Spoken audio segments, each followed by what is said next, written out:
And we are back. We back. Look, I'm not even going to take too much time getting into who's here and what we about to talk about. Y'all already know the vibe, man. We always have dope people on the show.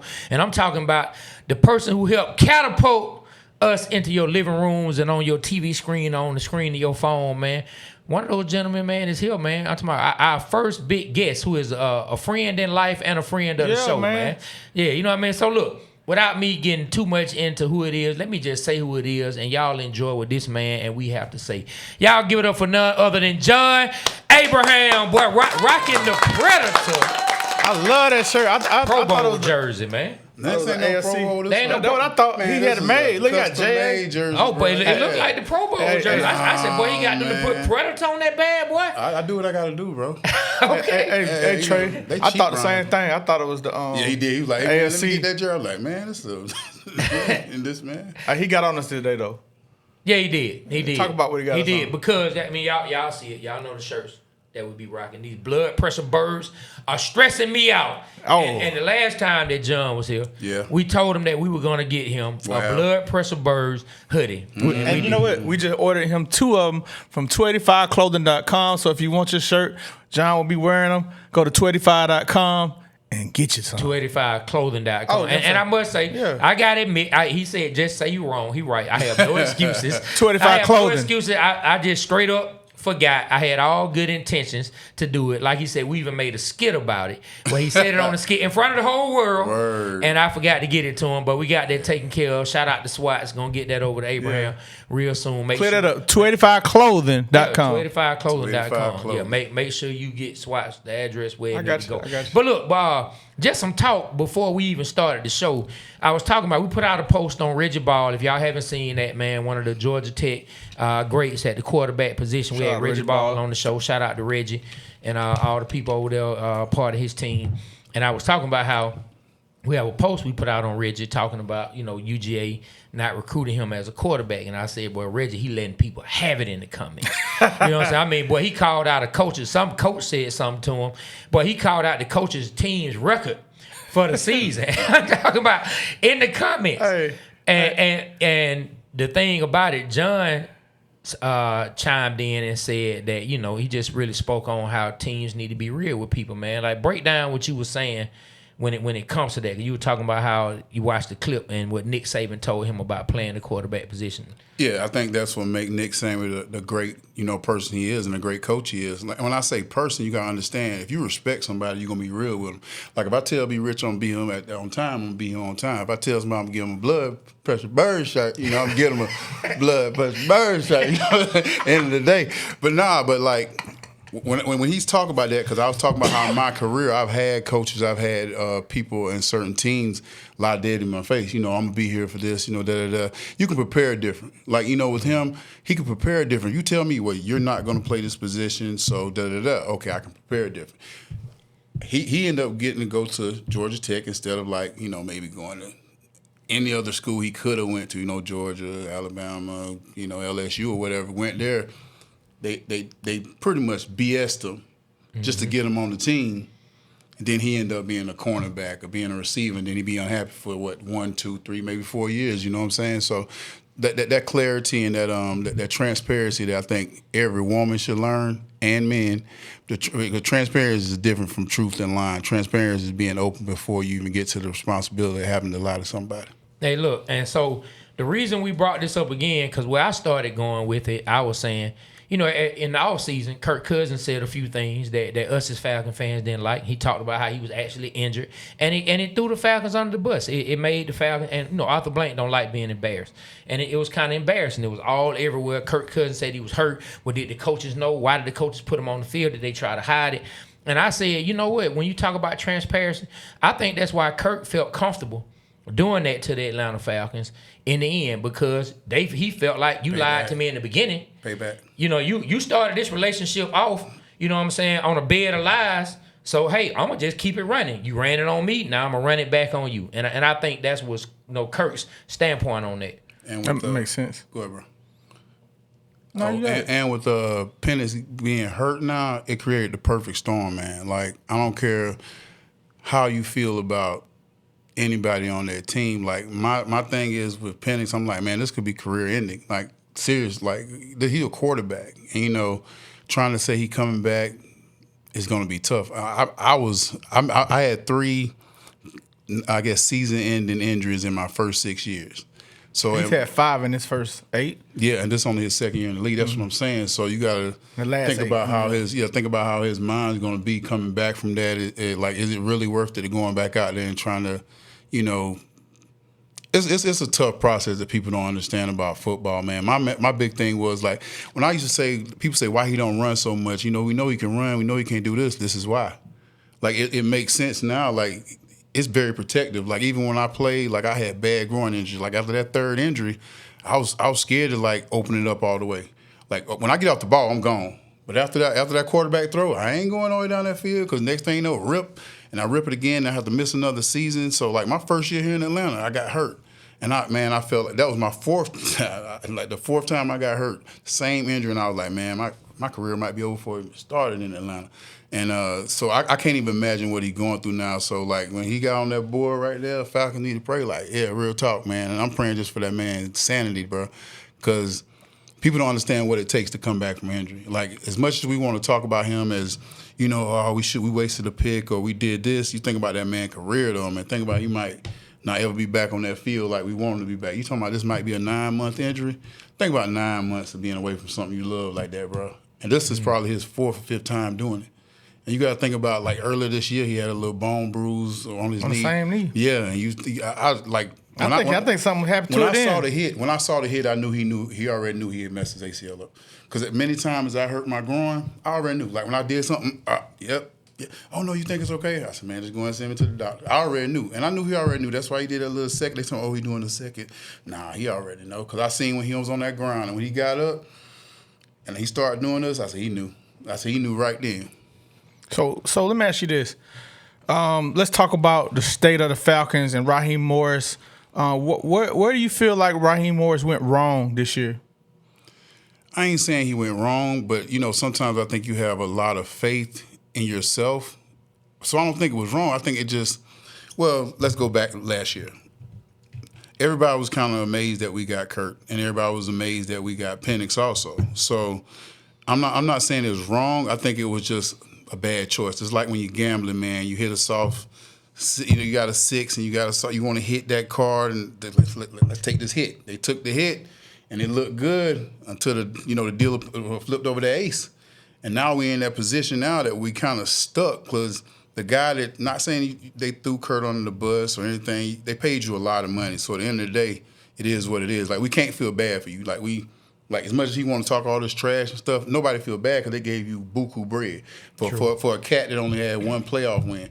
We was wondering why y'all gave him so much money. Like, he got 1 playoff game. We're like, all right, cool. That's what y'all want to do. We got to ride with it. Then y'all went and got Penix, so y'all had us confused. Which was like, okay, now we confused. But, Penix, couple years, they let him get right. He's going to be a good quarterback for us. Y'all threw him in early. Got kind of shaky because Kurt was kind of shaky last year. Then now it's like, it's kind of weird because you want the Falcons to win, but if they win, they winning with Kirk. So y'all going to be stuck behind the catch-22 again. Now, is Kirk going to be your starter next year if Penix is coming back in August? So it's like a perfect storm, man.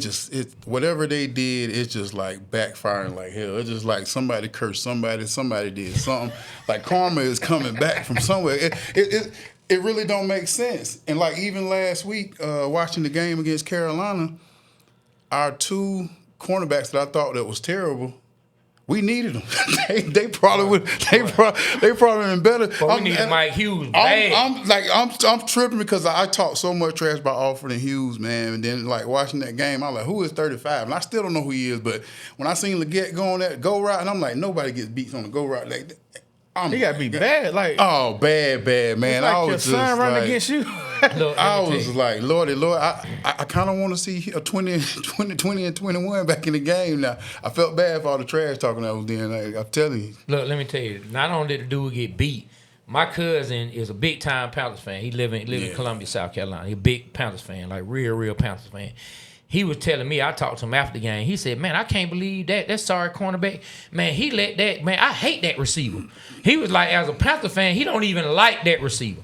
And he talked about how that receiver kept burning him and showing how he was like, man, I don't even like him, man, he trash. And so this coming from a Panthers fan who doesn't even have any love for that particular receiver, but Brooks made him look like he was Pro Bowl material. And I don't know the man. I can't speak on the receiver. I'm just telling you what a Panther fan had to say about him. That Brooks made the man look like a Pro Bowl wide receiver. Yeah, I tell you, I haven't seen it in a while to where an offense really goes after a player that as much as they went after him. I haven't seen that really since Joe Montana went after Charles Demery with Jerry Rice. Jerry Rice had 5 touchdowns, and they just wouldn't stop. I haven't seen that from a Falcon. I mean, I've seen people get hurt, and they may beat them for 1 or 2 plays, but they kept going after Buddy, man. That's how they won the game. Dude had almost 500 yards almost. 448 yards, man. That's ridiculous, man. Well, y'all know that I went and talked to the rookies, and one thing I can say... Tell us about that, man. Yeah, one thing I can say is... When was this first? Monday. Oh, so Monday. recently. Yeah, Monday. I went and talked to the rookies, and I can honestly say I felt good in being in that space with them. Like, it didn't feel like the team was falling apart. I've been in like locker rooms where you knew it was over with. You knew we weren't gonna win another game. You knew nobody was gonna fight. You knew like people walking in drunk. You know, some people they playing games over here. Coaches quiet. They walking through the locker room. Man, when I walked in there, it was just like Fernando met me. I talked to the doctor for a little while and ran into Raheem. He gave me a hug. He gave me one of them hugs like, bro, I'm sorry, I don't know.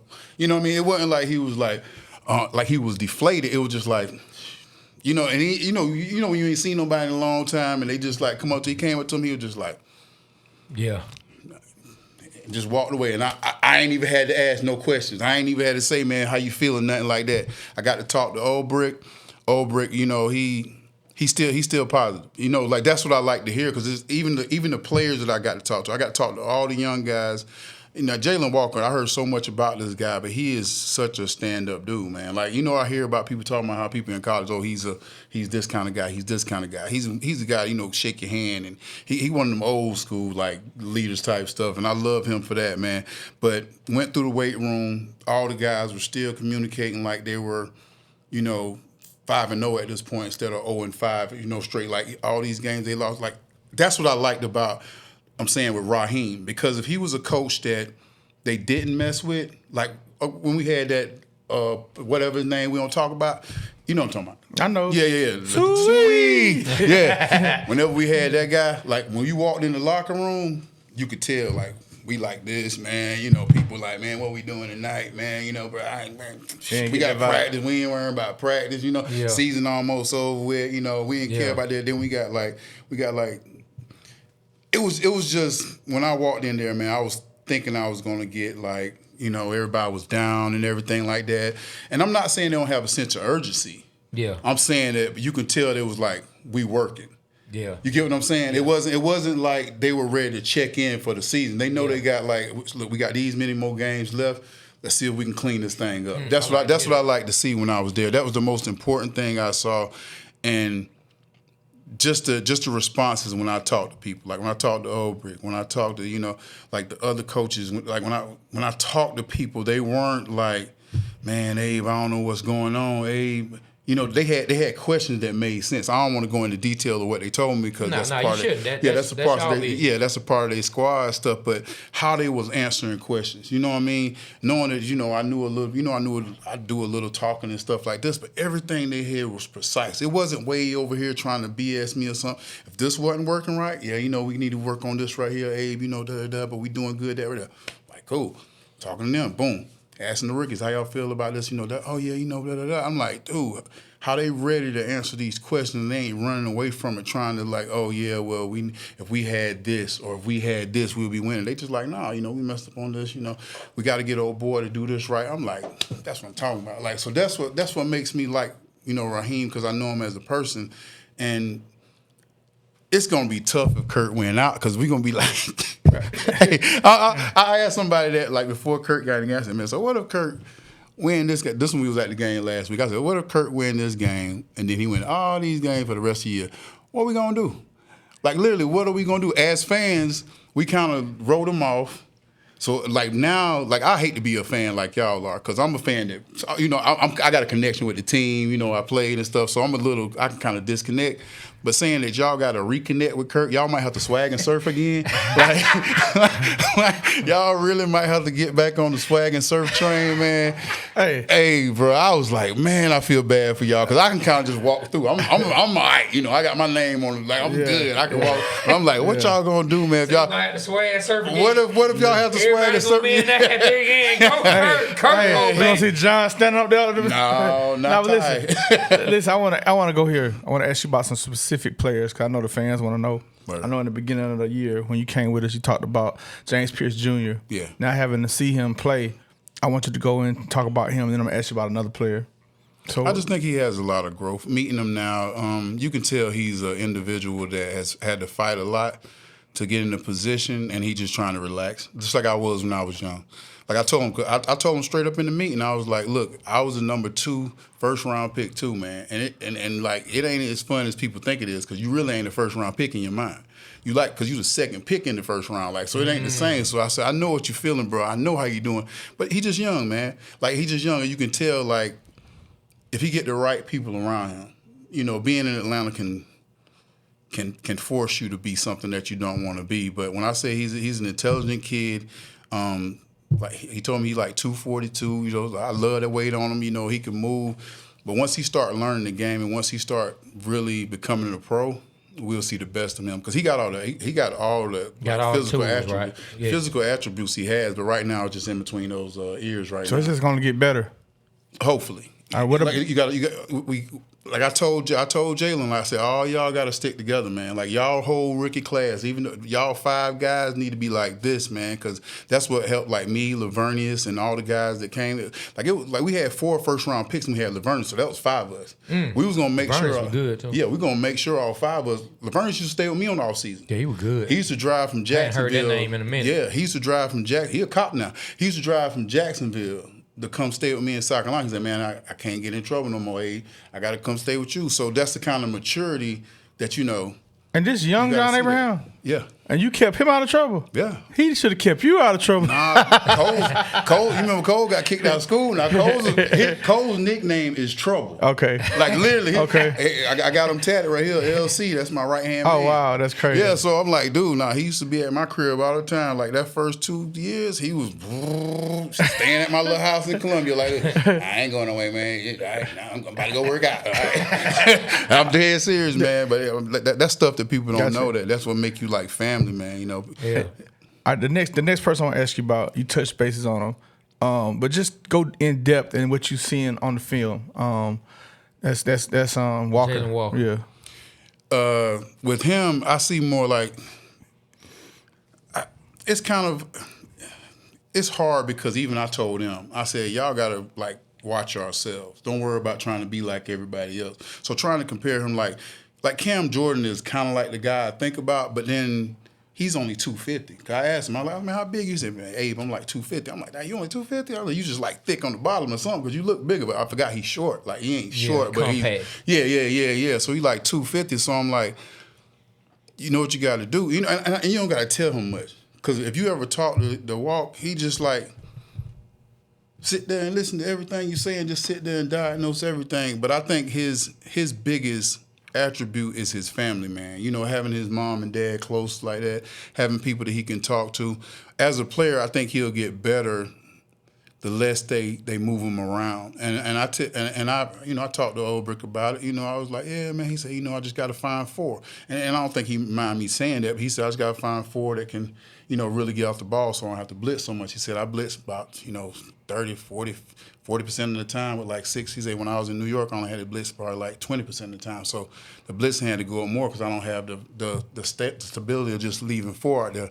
So I think when he gets comfortable enough to like, boom, 11:27. That's what time it is all the time. They should put it on the clock when they're playing the game. 11:27. What time is y'all? They third down. It's 11:27. Falcons, y'all. Yeah, I'm telling you, that'd be a hard last little thing. They throw that 11:27. Third down, you got 3 minutes to 11:30. So check it out. So you put that in there. You put them in. When you get those guys ready, like mentally ready to play, because it ain't got nothing to do with physical. like I promise you, I keep telling everybody the reason why I became better when I got older is because mentally I just broke down the game. So with both of those guys, and we can get those guys just to play, and he can keep them in the game, first, second, third, and fourth down. That's when both of those guys is going to be good for us. I think. And I even told them, I said, y'all going to have to go against each other like hard because they're going to be a lot of money in a couple of years. They got to figure out which one of y'all they're going to keep. So y'all might as well push each other because y'all can end up, I said, both of y'all should be in those record books past my name before y'all leave here. I love that. Who else you got? Who else you want to ask about, B? I mean, he pretty much answered the main, he's D. I got one person. Yeah, because he a defense man. You want to ask him about the defense. I got one person. There's one person that I want to talk about personally is Jesse Bates. I think Jesse Bates is not playing as well this year because of the young guys. You got too many young guys. When you're playing, I remember a year that I played and they had like Jamal Anderson. They had like 2 new tackles come in, and I was like, I'm not trying to coach these guys and play. So if you watch Jesse, you'll see he's coaching out there. He got Billy, he got Xavier Watts, he got a rookie, right? And then you got you don't know who gonna Brooks out there the last game. You're not sure who gonna be at you're not sure who gonna be nickel and DB sometimes, and you're the star, and you got to run everything regardless of what Caden Ellis do. And that back end is kind of like you got to make sure he lined up. Then when the time the ball snap, you got to lock into your job, but you still trying to pay attention to make sure that Watt going the right way. So that's why I think he kind of he's not been explosive this year. That in my personal eye, I watched it making a lot of those game changing because the first couple games I was like, dang, what's going on? And then I had to sit there and think about it. I'm like, dude, yeah, he got a rookie there. Then he got another rookie coming in here.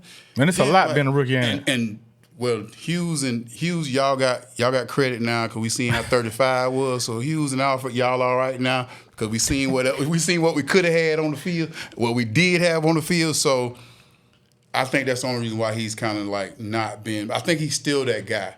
Yeah, but definitely. Yeah, I think. But until they get somebody that can be a solid corner beside, he's trying to overplay. I see AJ. what you're saying because there's times where I'm on looking and I'm going off and I see him trying to overcompensate.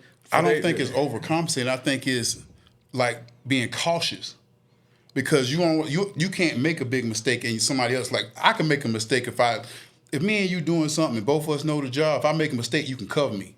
If he makes a mistake, it might be 6. Yeah, like you get what I'm saying. Like so it's a big difference when you playing with Calais Campbell, and you playing with a Jamal Anderson in the rookie year. So you seeing him might be. I'm just being thinking about Jamal Anderson. Yeah, but he being safe like this, trying to make sure the dude go out of bounds. Yeah. Compared to being like boom. So if I miss this tackle, I know. Watt go clean it up because you don't know him well enough like that. Yeah. So you playing safe. Okay, when I was playing, I couldn't pass rush like I want to sometimes. I come around the corner, I had to make sure the quarterback don't run out this way or do this way. So I'm sitting here, instead of just being like, boom, boom. With Calais, it was just like, hey, you go up there? I got it. All right, cool. Boom. Go there, do a little shake move, boom. I know Calais will come around. Even with Babs, me and Babs, just look, boom. Mm-hmm. Yeah. He already know I might go inside, I might go outside, just play off me. You know how many times I did the E stunt and they ain't even knew I was doing it, but they came so tight off my butt because they knew what I was. Cause we had that timing together. So when you got the safeties and you don't really know each other like that, and you trying to teach him up on what the game plan is, and then it's a new defensive coordinator with Old Brick, and it's a little more aggressive. But we might want you doing this too. But we got to make sure Xavier be in the right place. And you like, I got to make sure this dude. You doing 2 people homework when y'all filling out tests. Man, it's some real stuff that you got to understand. That's a great analogy. But look, since we talking about players, since B-Rich started, like bringing up specific names, I want to ask about some of the second year guys. We talked about some of the rookies. Man, how do you feel about Ororo? And then how you feel about Dorless, man? Because I think they've been playing. I think they've been playing some good ball. I've been seeing Roro's name called a lot. He doing all right. I like Ororo. I met him actually working out. Man, he seemed like a good kid. I didn't know he went to Clemson though. That kind of hurt my feelings. I was like, oh man. I was like, he was like, I can see like he can potentially be the next Grady Jarrett. And I'm being honest. I said potential now. Like everybody has that potential, but he just got to work on that little mean streak. He a good kid. Like you nice. Meet him, man. He nice, man. And ain't nothing wrong with being nice, but like when it comes to playing that D line, you got to be a little nasty. You got to be a little dirty. You got to curse a little bit, just a little bit, not a lot. You don't got to like do too much, but you got to be feared. You know, and that's the hard thing is. But he's just a nice kid. I met him, shook his hand, like da. We talked for a little while. I was like, man, that's a cool little kid, man. I said, man, but he got to get that little, gotta get that dog in him. Look, the reason I'm over here smiling is because I guess, you know, all of us, we're able to see things in certain people, and some able to see different aspects of people than others. And when B Rich saw Aurora in person, he said, man, he don't seem like he got that dog in him. Like, he don't seem like he mean enough. Like, that's why he said. You remember us talking about that at training camp last year. You said, and I don't know what it was about him. I think man, leave the man alone. He like, I'm just saying, he just don't look like he got that mean streak in him. And so I think he might have been like me. He get better when he plays better. I think he just got to work on his confidence. You know, he learning the game still. That's what it look like. Late. That's what it look like. He like unconfident to me. Yeah, you started playing late. Yeah, that's what I'm saying. Like high school, right? So he's still learning the game. At that same practice, I didn't know who Ellis was, but Ellis looked very confident out there. But Ellis was like 7 years. Yeah, but he looked like he wanted to play. Yeah. That comes with age though, man. Because my first couple of years, I was just good though. I ain't gonna lie to you. I came in the league and I was coming around the corner but I was scared most of the time. That's why I was good. I was scared to like look bad on film. I didn't want to look bad on film. But then like when I didn't get confident till I got to Atlanta. That's when I really started learning football. In New York, it was more of like trying to protect my body, trying to save myself, you know, because I practice every day with all these groin injuries and all this stuff, and I practiced like I played. Because I didn't know no other way. Till I got to Atlanta, that's when Atlanta was like, man, you got to, that first game I came out here, had 2 sacks, 2 called fumbles, 6 tackle for losses. They were just like, oh man. Then I got hurt in the fourth quarter. They was like, yeah, we can't have you doing this. We know you like practicing like this, but we can't. Hey, we need you for the long haul. You got to relax, bro. We understand what's going on. So Wednesdays you ain't doing nothing on Wednesdays. Thursdays you gonna relax, but Wednesdays and Thursdays became the most important thing. That's when I learned how to be a pro on Wednesdays and Thursdays when. After everybody leave at 5 or whatever, I come back at 9. You know, people always thought I was out every night, and it was corny as hell. Like I lived in Flowery Branch. Flowery Branch like by Lake Lanier. You think I'm gonna drive all the way down? Y'all got to relax, man. So I used to come back to work and watch film, like from 9 to like 10:30, watch film, and I did that for like 7 years I was here. I did it every Wednesday and Thursday. That was my routine, man. I ain't even got no ass on the weeks like that, man. Like during the week, I ain't got no booty. Now Monday maybe, but I wasn't shaking nothing during the week, bro. I was in there. I was like on the little clicker thing, man. I was but you can tell though about the play. The game. Yeah, learn the game. Yeah. But look, Doyless, man, what you think about Doyless? And then another guy who's not a second year guy, but he's very important to our D line, if you ask me, and that's Zach Harrison, man. So what are your thoughts on them? Well, I seen Zach. Zach is a big little kid, man. Like, the kid's big. He got 4.5 right now. So, you know, I can't be mad at him. But that's what I was trying to say earlier about Ulbrich finding the 4 guys. Like, there's nobody really becoming a starter yet. You know, it seems like you got a whole lot of people they like this. They juggling. And it's like, when I say that, like when I was talking about Roro, he got that. Like I ain't saying he don't got dog in him, but they'll be like, okay, you can get in the game. Okay, you can get in the game. Me, I'll be like, no, I'm in. They don't have that guys yet. I think Walker can be that guy, and I think eventually JPJ will be that guy. But I think they're just rookies and they scared to. We don't have those guys. That's the only problem I see in the whole. You know. Okay, the linebacker room, you know, everybody knows, like, Caden's going to be there. You know, hopefully they'll have Diablo back this week. Yeah, I heard he's coming back this week. Yeah, he's going to play with Cass. Yeah, so Diablo will be back this week. But you know, like, they're going to be like, you know, let me in the game. We don't have that yet, and maybe because they are young guys, and maybe they just trying to, like, you know, I'm going, man, I got you, bro. I'm going to let you know. I think, instead of just being like, nah, I'm trying to start. So that is what I think ultimately Ulbrich is looking for. He's looking for them to take the job. He ain't looking to be like. So sometimes a coach will sit back and just see what you on. Yeah. I mean, you gotta.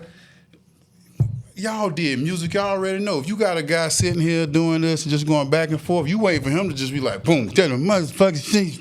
You like, okay, there you go. You want to get to the studio and he already in there working. You don't want to sit here and have to call. You don't want to sit here and have to call the guy and be like, okay, it's your turn to be in the studio. You want him to be like, hey, bro, I got my thing ready. You want when y'all ready to tape. Just like in the game. Yeah. When you get in the game, you want that guy to be like when I played, oh, you knew I was gonna start. It was no like, okay, whether it's practice or nothing like that, somebody come in, oh, no, it's 3rd and something, bro. Come on, now you ain't getting into. We don't have that yet. If you watch, it's just kind of like he's in the game, 3 play, boom, he take him out. He's in the game until we get like the players just be like, nah, I got it. I'm starting. I'm good. It ain't no.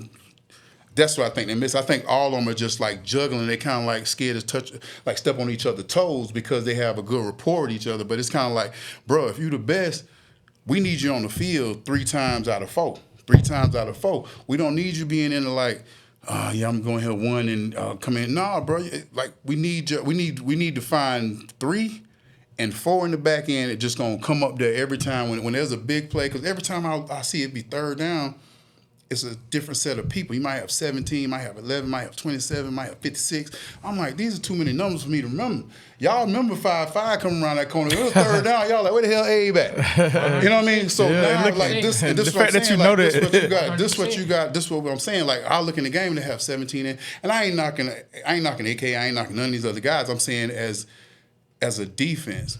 You kind of want those guys to just be like, this is our defense. You know, y'all own it, but when it comes to the play that we need to win, and I don't think nobody has stepped up. You know, like you said, besides Caden Ellis, but I don't know why the hell they had him on that receiver. I don't know what coverage they were doing that last play with that receiver, but I don't know. Understand? I don't know. I'm like, man, I don't know what that play was, but. That's the kind of thing I'm talking about. That mentality is, I think that's what Ulbrich is looking for. But he's looking for them to take it. Yeah, I get it. You understand? You looking for them to take it. I don't want to have to sit here and say, you need to do this. We want you like this. No, like, let's I don't want to have the guys. Yeah. You go out there. Until I can see that, I can't say like, oh, yeah, dude, I just have to ride with all 5 of y'all, ride with all 6 of y'all. You know, I'm going to keep rotating. Hey, look. So things changed for me the other day when Penix got hurt. My outlook on the coaching. Now I feel like this. I want to ask both of y'all. All right, Penix is out 9 months, maybe longer. I was with getting rid of Raheem and the staff last week before I found out the news. Now knowing we don't have a first-round pick, now knowing that we don't have a quarterback that's gonna, be here or not, I don't think a top candidate coach. This is not a ideal spot to come coach. Now what do we do? Do we keep Raheem? Raheem clean some things up, and I don't know. I'm asking y'all, man. Like, I don't think a top coach is gonna come here with the situation we in. I mean, I don't think a top coach was gonna come. Period. But but you get what I'm saying, though, right? I mean, so. And it's crazy because I wanted to ask Abe, what he thought as far as the fans who want Raheem gone. But we'll get back to that. As far as my thinking, if they decide to clean house. I mean, I still won't be mad at it because you don't have these pieces in place. If you're gonna have to like figure out a new direction, why not go ahead and find a coach to get in and help them find that direction? Somebody with some new eyes. Somebody might not even want to deal with Penix. Unfortunately, you know what I'm saying, with Penix when he comes back from injury. Somebody might not want to deal with that, period. So like we're gonna just keep going status quo with Coach Morris. I'm gonna give him that respect. Sometimes we call you Raheem, but I don't know you like Abe, know you personally. So I try to say Coach Morris, you know what I'm saying? Like, maybe you need to get some new eyes in here on it to just decide the new direction, period, and say, look, this is where I want to go. This is where I think I can get done in the short term, and this is where I'm looking to go. So if Arthur Blank makes that move, I'm not opposed to it. Just because Penix gets hurt, it doesn't change my mind on feeling like if that's the move that gets made, it's the move that needs to be made. I'm not tripping. I'm not saying go ahead and run it 3 more years, Coach Morris, just because Penix hurt. I'm definitely not on board saying that. Well, I guess personally I do agree with everything you said.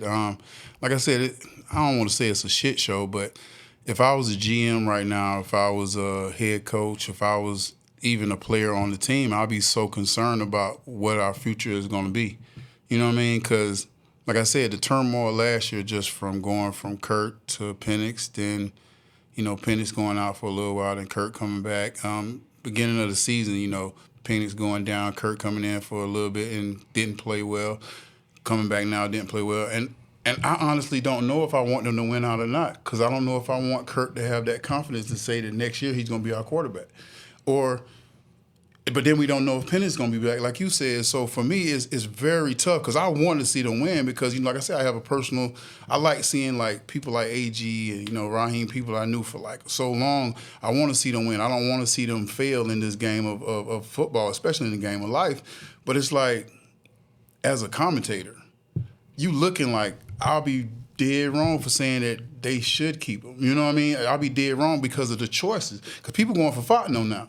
And before it wasn't really like, they was like, oh, no, Fontenot making great moves. But now they're saying that one little Kirk and Penix thing is enough to kind of get rid of them. And how it's turning out, they got the Saints this week, man. We cannot lose to the Saints. I don't care if it's Kirk in there. I don't care if me and you got to play quarterback. You can't lose to the Saints, man. And, So tell us about that. Like, how is it being a Falcon player going against the Saints, man? Like is it that? Like, how does the organization treat that game? Well, it ain't even about the organization. It's about us. It's like the players. You already know.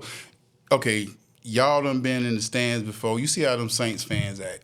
They come in Atlanta, act like they just run stuff. Ever since that block punt, it's been hell for us. Ever since that block punt, it's been hell for us, man. So for me, I took it personal since day one because I didn't know exactly like it was this bad. I never liked the Saints even when I was a kid though. But just because I don't know something about it, I just didn't like them. But when I got here, that first year I figured it out. I think I went. I played a game. After the game, I'm sitting here chilling. I can't remember if we won or lost. Pretty sure we lost that year. It was pretty bad with that first year with Jim Moore. I mean, it was bad. But I was sitting there in a little pool hall. I can't remember the name of the pool hall. It was right downtown though. This lady was coming talking trash money, and I'm looking like I don't even know you. And I'm like she was just in here like doing the spending the thing and all that stuff, and I'm looking like.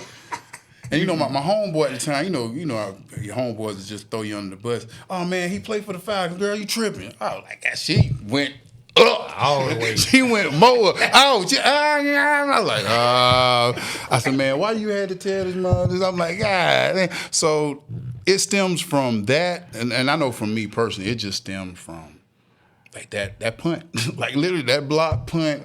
And if you have to see it every year. And it's like every year. And then just like even when I go to New Orleans, man, I don't even like people know that I played for the Falcons. I be on the flights or something. Sometimes people know me like, oh yeah, hey, what you doing? I'm like, y'all, am I gonna make it home? But the funny thing about the Saints thing is it was kind of big because after Hurricane Katrina, everybody from New Orleans was here. So it was like it got really like serious then. So, it is. But I love those kind of rivalries, man. I think those kind of rivalries make it even better. Like Tampa is like right under New Orleans, like New Orleans and Tampa right there. It's right there. Carolina don't really like change my. Personally, it do because I'm from South Carolina. But besides that, I don't really care about Carolina. Man, I got a chance to see you having a good time, man, living life, man. Tell us about your experience in Germany, man. Oh man, it was free. That's always Hey, cuz everybody be like, yeah, man. I'm like, hey, man, I'm doing a lot of free stuff right now. Y'all tripping like, nah. You want to do this? I would love to do that. You want to go to Berlin? Yes, I would. But I think the biggest thing from He said, yes, I would. Yeah, the biggest thing I got from that, man, is usually when I used to go places, it was always just to go try to find some women in that country and try to smash. Okay. But since I got older now. I went around. I walked around, went to a couple museums, like seen the little Nazi stuff that went on there. Being able to go to Jesse Owens Alley or the lane right in front of the Olympic arena, man, and like literally walking through there and standing on there and knowing how many great people have ran there, knowing how many events have went on there. That's what I was in awe of. Like everything I did there, when I went and like when I got in there, and I ain't had this feeling in a long time.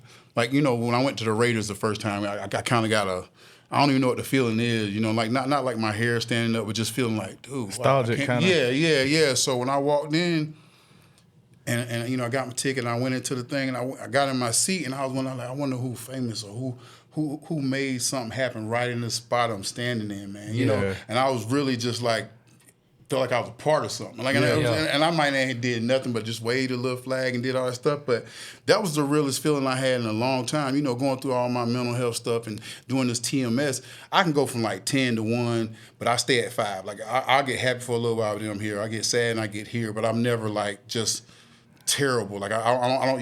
I ain't nothing like the person you remember me as. You know, Abe used to be like this sometime, like this. You ain't knew what you was getting. I'll run into his house like, hey man. He's like, bro, what the you going on? Like, calm down, Abe. Like, you know, I'm going there steal a hat or something and leave, and he be like, bro, I don't even know what's going on with you, man.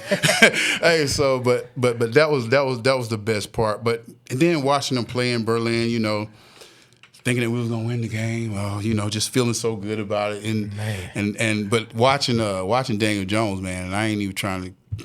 Nah, that boy nice. Him and that squad they got, but we play so good against like Buffalo and that squad. That is what gets me like irritated, because if you are bad, just be bad. If you're gonna be good, just be good. Like, but you give us this and give us that, because I've never been this into it until like the last couple of years, because you know, doing all this talking about it and becoming like a fan now, not just becoming somebody that just, you know, talk about it because I'm one of them. I'm like, what the. Now you're going through the emotions. Yeah, shout it. I'm like, man, hey, bro, I was in there like, because the flight home was, you know, the Colts people was kind of talking trash before the game, like, why are y'all Falcons fan in the same hotel with us? And I'm like, why y'all? You know, y'all lame ass Colts. Like, we the Falcons. we from the A, yo. You know, I'm ready to talk trash. Like, I'm like, man, y'all got us messed up. Why we in here with y'all? I'm like, you got it. I'm like, all right, you know. So then but I had a good time, bro. Now I got to MC a couple of things, man, and it's something something that I want to do. It's something that I'm trying to be more particular at. When people tell me like, look, we want you to do this, I'm grabbing mics because I want to learn how to do it. You know, I want to be more like Trey. You know, Trey can get on the mic and just scream and holler. I appreciate that. Because you know what you're doing. So that's the kind of thing. Yeah, that's the kind of thing when the Falcons or when anybody call me, I love getting on the mic. You know, calling people out. You know, being able to turn people up. You know, being able to and I think even like I got to see Drewski on what that was. Yeah, I think Sunday. I saw that. I got to see Drewski on Sunday, and I was like, man, that's the kind of stuff that I like. Yeah. You know, just to walk around and be the MC. You know I'm seeing you being there. I'm seeing you doing it, bro. I seen you on the news. You like, man, I don't know what I'm talking about. They lost. I was like, you funny, man. Yeah, so that's what I mean. Like, being an MC is, you don't really have to party, but your insides be partying. That's what I found out about being an MC. Like, you can, like, stuff will come out that you ain't even knew you could say. And then it's like, okay, but then you have somebody else over there getting crunk off you, and you just like, I ain't doing that. Only thing I said was one thing. You don't even know if it's popping or not. But you can have the whole crowd feeling a certain way. And when I was in Berlin, I got to do that at the tailgate for True Fan. They the one who flew me out there. Shout out to True Fan. But it was so good. And then you know, after the fact, when everybody come to you, man, you did a good job, man. I'm like, damn, I ain't even do nothing. I was just acting like I was at home. And it just felt good. You know, I like to see you do, man, just on some my selfish personal reasons. I like to see you coach the defensive ends for the Falcons, man. Like do some personal one-on-one stuff in the offseason and give them your mindset.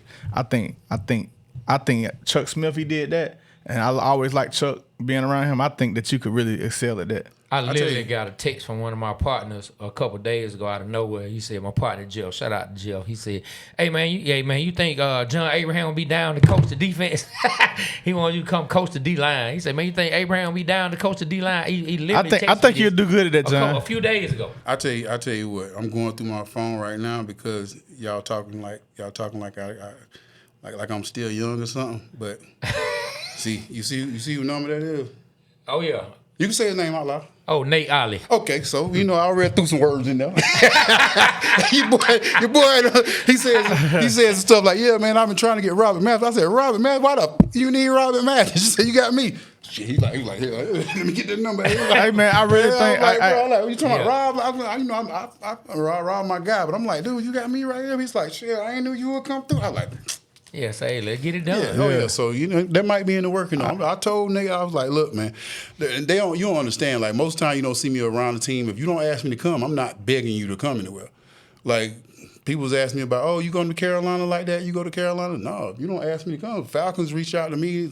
You ask me one time to come, I'll be there every day. Nah, you do. Yeah, if you ask me one time, every time after you ask me, I'm going to say yes. Yeah, okay. Yeah. But if you don't reach out, I'm not going to be like, hey, man, I want to do this, I want to do that. Yeah, I ain't even about that. I wasn't made that way. My mom wasn't like that. Ain't me. But if you ask me one time, be looking for me to come a lot. I'm going to be around that corner every time you look for me. You say? So I think he'll get them right, man. I think he'll JPJ. Oh, man, 100%. Definitely going to help them get the tools they need for their toolbox. Look, I want to circle back to something when we first started talking about the Falcons and we were talking about Penix and his injury. And I don't think enough of us fans understand, the seriousness of injuries and season-ending injuries and just the mental aspect that it has on players. And you touched on it some. I just, if you could, just touch on it again, what someone in Michael Penix's situation would be going through to kind of paint the picture for the fans out there, the ones who want to just crap on him and the ones who think, oh, man, it'll be okay, man, and they just brush over what he may be going through. Man, it's probably the toughest situation, especially him with a knee. I remember my rookie year. First of all, you feel like you let yourself down. That's the biggest thing. You can't trust your body. You can't trust, whether you are good or you aren't bad. Is your body well enough? Did I eat right? I mean, all this goes through your mind right when you get hurt. Like, not like when you're going through the stuff and everybody else telling you this, like, time you get hurt, you just feel like, what did I do wrong? Maybe if I would have just threw the ball away a little sooner. Maybe if I would have picked my leg up when he came in, this wouldn't happen. All this goes through your mind because you can't understand why. I don't know how religious he is or something. You start asking God why. You start wondering, like, what is this? What am I supposed to learn from this? After all these injuries I had before, why do I need this lesson now? Like, this is when I'm supposed to win this game. We playing Carolina. All this stuff is going through your head. Then you gotta go to the doctors. You know what I mean? And you gotta listen to them tell you, this is wrong. And you in your mind like, you sure?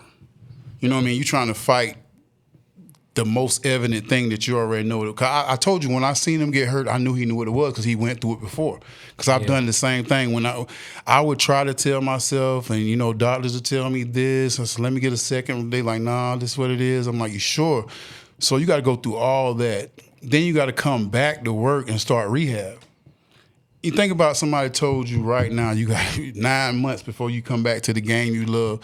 After a season like this, and you got to wait 9 months to prove yourself again. Yeah, that's what Shannon Sharp was saying. He was saying that he has to get out and get a practice. You have to get back to where you was before you got injured, and that's what's frustrating because he can't go out and work on getting better. He has to work on getting his knee right to come back and play at that level. And he said that's the most frustrating part about rehab. Rehab is the hardest thing in life, and that's why I hate how people kind of take away from my career. Like, he's not a Hall of Famer because he didn't do this. Like I said, I missed 3 seasons. Like, I had 3 season-ending injuries in my first 6 years.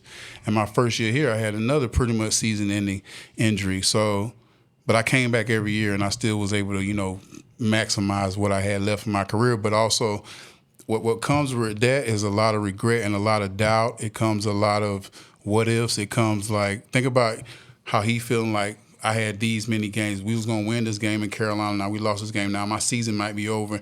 Like, am I ever going to be the Hall of Fame career I'm going to have? Am I going to be able to, run Atlanta like I thought? Because he thought he was going to be the face of Atlanta. Right now, he's still feeling like I'm supposed to be the face of Atlanta, but I'm not getting the opportunity.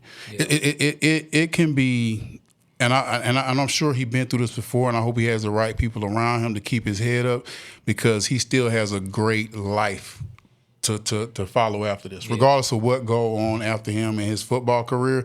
What he did in Indiana won't change. What he did in Washington won't change. And what he did for the Falcons while he was here won't change. Being the first-round pick won't change. The money that you made won't change, bro. So don't let that break you down because that's what I did. And that's why the end of my career or after football, it was just like I'm trying to make up stuff that I can't. Oh, them games there, like if I would have had this, there ain't nothing I can do about it. And he got to understand there ain't nothing he can do now but try to get better, get back on the field, and market yourself market yourself as much as possible because, like I said, I don't know if this is a career like ending, but I'm not saying he won't play anymore, but you got to understand the career that you had until compared to the career that you might have to adjust to. That's deep.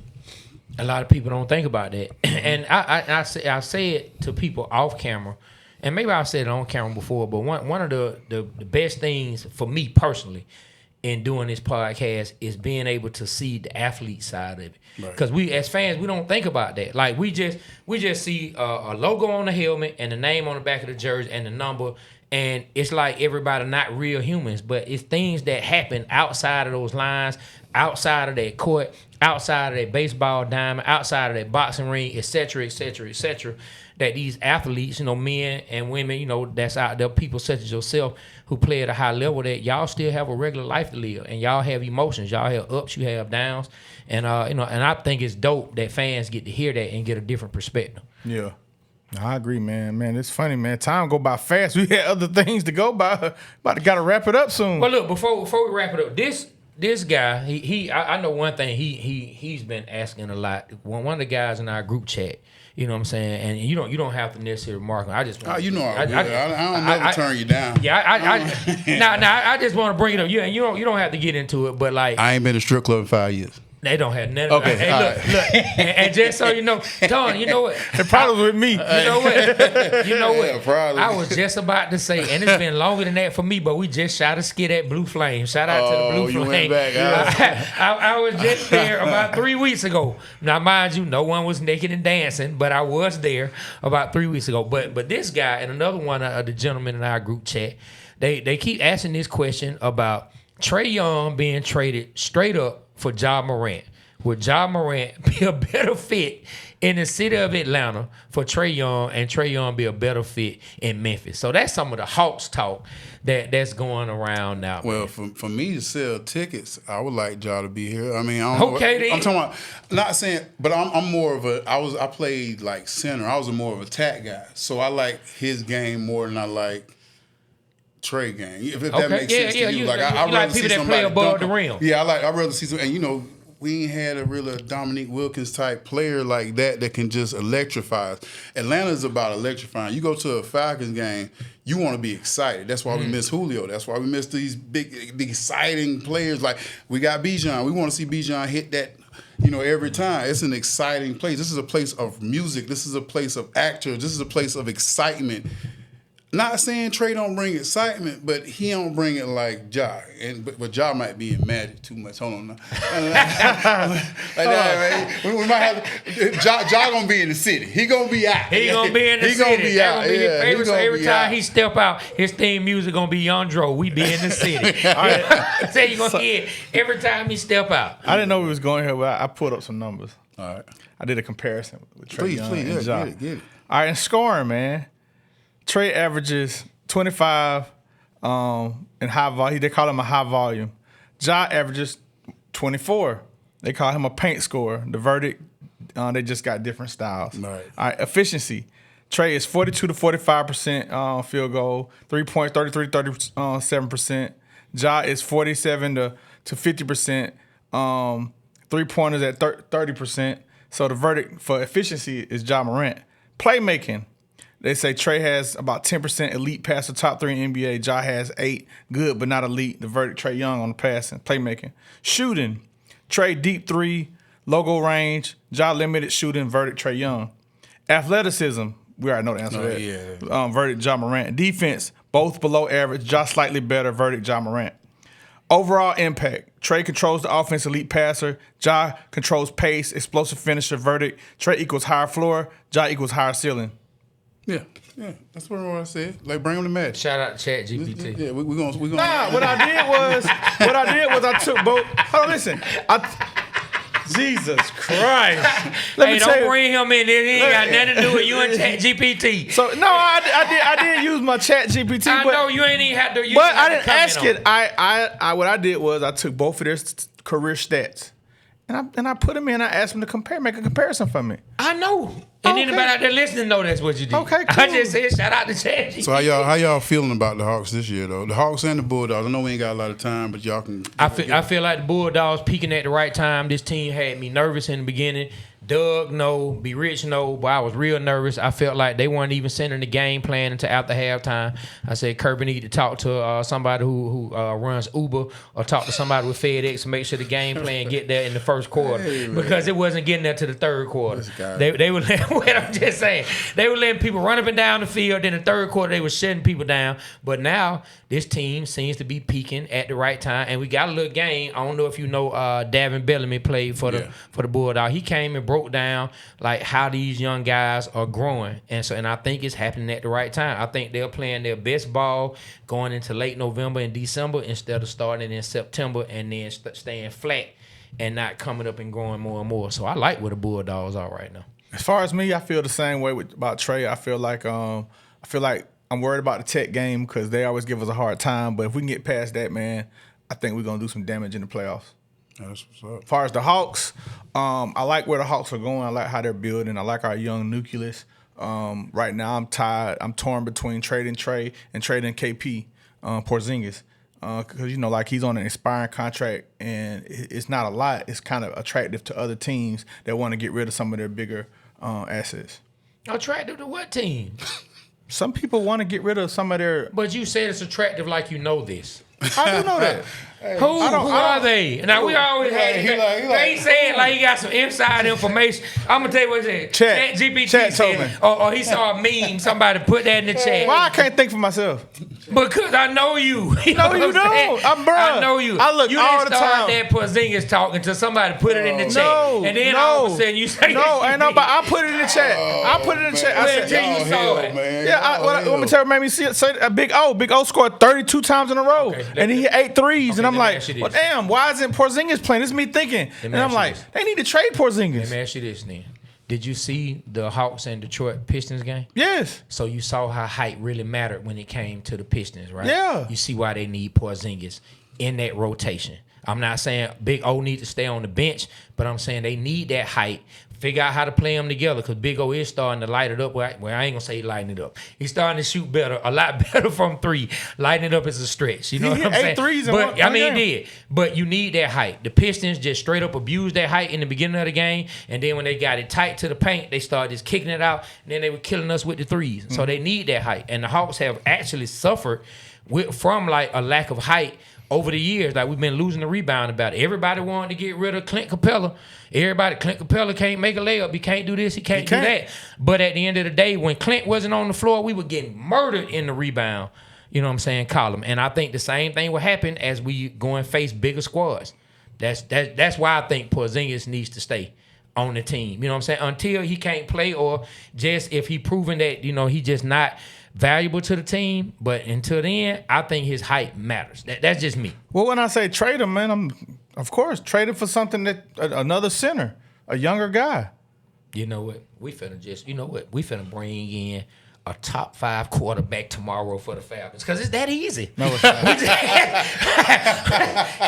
You know what, dude? Can you hit Uber quarterback and get Uber center and get them to send top 5 quarterback? Hit up Cincinnati, man. See what Joe Burrow doing, You know what I'm man. saying? Somebody hit Uber quarterback. Look, if you got the number Uber quarterback, go get Joe Burrow to come down here and play for the Falcons. Even better name. I like Lift QB. If you can hit up Lift QB. I like that. I like that name even better. You know what I'm saying? Hit up Lift QB and tell them that because it's that easy. My guy said it. I didn't say that. You said it. It's that easy. I didn't say it was easy. That's up to. You didn't say trade that's a for big DJ. guy for a big guy. He just hey, that's up to DJ Smalls looking like. Yeah, let me get your kid. Yeah, there you go. You know what I'm saying? Yeah, let's make it happen. Trading like on that NBA Live. Hey man, if it was 2K, boy, I'd definitely get your 2K. Yeah, 2K. Yeah, don't bring up live with Madden because he used to be cheating at that. I tell you what he'll do, man. He'll build a player, make them all 99s, and I used to do this too. then you end up, you know what I'm saying, you trade them for something good, then you knock all their numbers down, you know what I'm saying? And then, everybody did it. Yeah, it's all good, but we can't do it in real life. You know what I'm saying? Hey, but whoever out there, man, Falcons, make sure y'all hit up Lift QB and make sure you hit up Cincinnati Joe Burrow, see if you can get him down here. Hey, but look, we glad you came and sat back down with us because I mean you've been with us through every iteration of the show as of right now. You were with us when we started out by the big windows. Then we did 2 shows actually there, and then you came while we had a little something. We were at the table. Then you came. We first went here, but we hadn't decorated it. You know what I mean? Everything had been done, nice. and then now you're back when at this iteration, man. I ain't even knew it. I thought y'all was in a whole nother city. You were like, oh boy, they done moved they done doing with it. Them boys done moved. I'm like, really? You know what's funny? We actually did go look at a place that wasn't far from Dunwoody. We actually did. I walked in. I'm like, oh, I ain't even. We still the same place. I'm like, shit. Yeah, man. And so the next iteration, man, when we in that studio, we gonna definitely, but we gonna need to have you back before then. No question, man. No, it's always love, man. Like to see where y'all started from, the middle, and be here now, man. It's just a blessing, man. And I don't like saying the word blessing like that. I think people overuse it. They get a. You know what I'm saying? People get a biscuit, an extra biscuit. They be like, oh, it's a blessing. You know, like people just use it for. Depending on who you are. People use it for everything. Oh, I got me an extra 50 cents. Oh, that's a blessing. I'm like, y'all got it. Like, hey, do you like Deion Cole, the comedian? Yeah. Man, so did you see his special? He was talking about y'all bring God into everything. Yeah, he said somebody find a half a blunt in the ashtray and be like, boy, look at boy, this. God good. So, hey man, like I said, I'm just glad I got to be a part of it, man. Like I said, I'm always gonna be proud of y'all. Y'all like. B Rich called me like literally like I'm his girlfriend or something.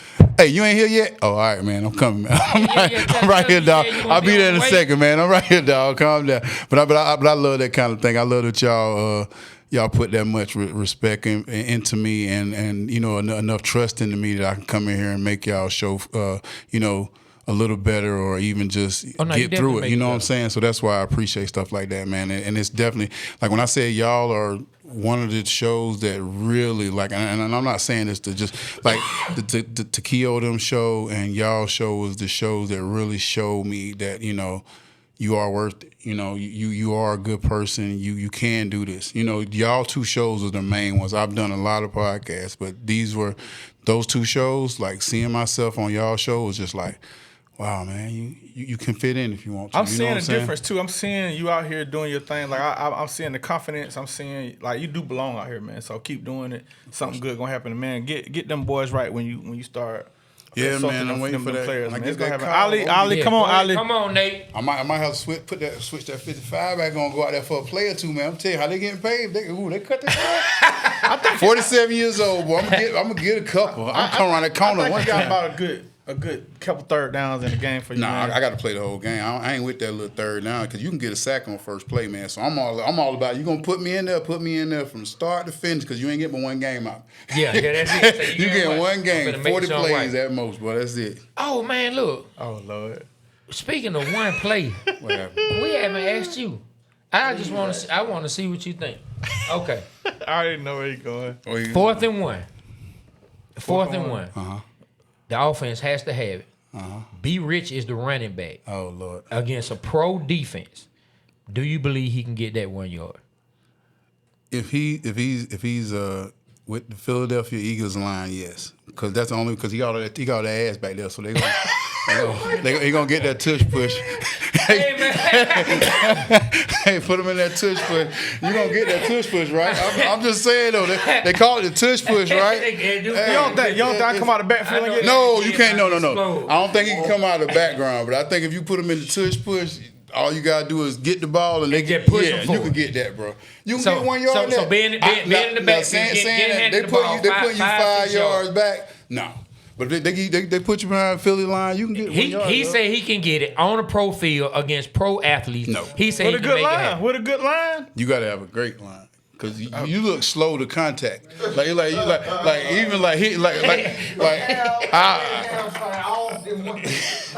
You don't think I'm quick? I ain't saying you ain't quick. Quick and slow are two different things. You can be quick and slow. Quick to get to 1 yard. Cut off. Quick to be slow. I can move like this. I'm still not moving. You quick to get you 1 yard, bro. No, Yes, you it said, will. but you can't be slow now. You can be quick. I ain't said I was slow. You I'm might not slow juke. now. You might juke a couple people, but if you slow, like nah. Hey you got- man.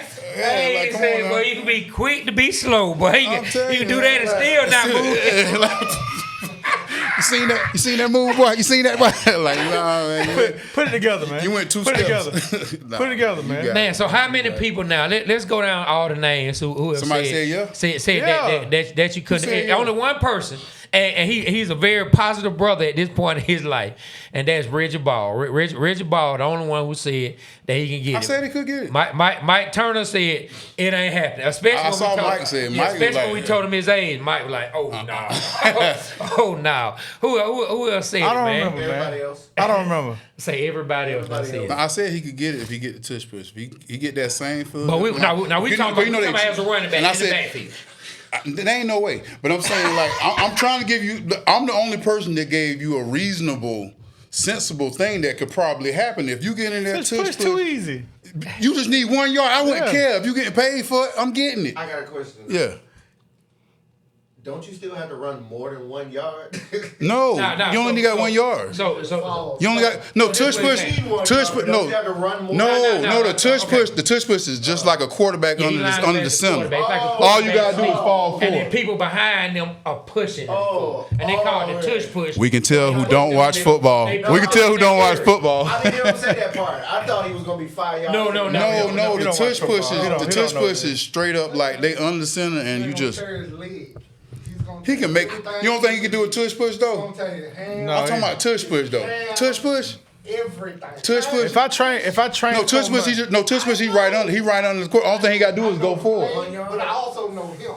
You don't know me for athleticism. What? Yeah. So who I said it? So I don't know where you got. He thought about trying to get that 1 yard. And almost What I said was, y'all don't know me when I was, my athleticism and what I can do. No, you're right. We don't know the former you. That was 35. We don't know the former you probably would have. 35. We're talking about this version of you.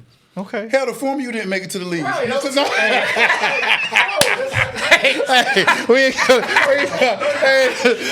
former you didn't make it to the league. Hey man, John still kind of look like he can play, so I ain't gonna say nothing. I'll tell you, I can get it out there if I wanted to, though. But it would nearly have to be. Man, let me tell you, man. I saw this man trip and fall over in Norway. And I swear it took him 30 minutes to get up. That man, it looked like he was falling about 10 minutes I don't remember this. He fell, hey man, ask everybody know Stroud. Stroud was there. Stroud saw it. That man fell, boy, it took that man 35 minutes. I ain't never heard somebody get up so slow. I don't recall. And so I don't recall. That there alone lets me know your body couldn't handle that. I don't know what you're talking about. Oh, I do. Okay. And we can ask everybody know Stroud. That's his name. He was there. Okay. Yeah, in Norway. Okay. The night Kyle got super drunk and we convinced him. I ain't even gonna get into what we told him he did. All right. That was a wild night. I had to tell that story one time. All I say, it involves a bottle of Jack Daniels that was drunk in like 1 minute. It enjoys a white woman from Norway. It involves Jeezy, and it involves a second woman slapping this guy 4 times in a row, screaming he's dead. That's so. Man, this sounds like a Will Ferrell movie. If you put them stories together, that's one of the wildest stories, really boy. does. Like I couldn't believe I was witnessing. And the National Jeezy part Lampoons. wouldn't seem believable. but it actually happened. Yeah. Hey, down there, get up.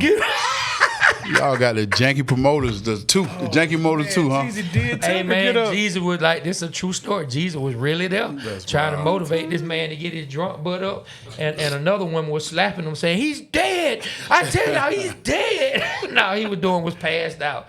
Done slapped him 3-4 times, man. But anyway, we had to tell that story another episode, man. So look, man, we're gonna get on up out of here. John, my guy. No question. Hey, look, we're gonna make sure. Be rich. Make sure Swatch gets the address. Man, we gonna get the blood pressure. Yeah, send it. Look, while we're on the show, since you like being on your phone, while we're on the show anyway, text it to him right now if you know it. I don't know if you know it or not. I think I still know it. I said that for you. I said that for you. But anyway, look.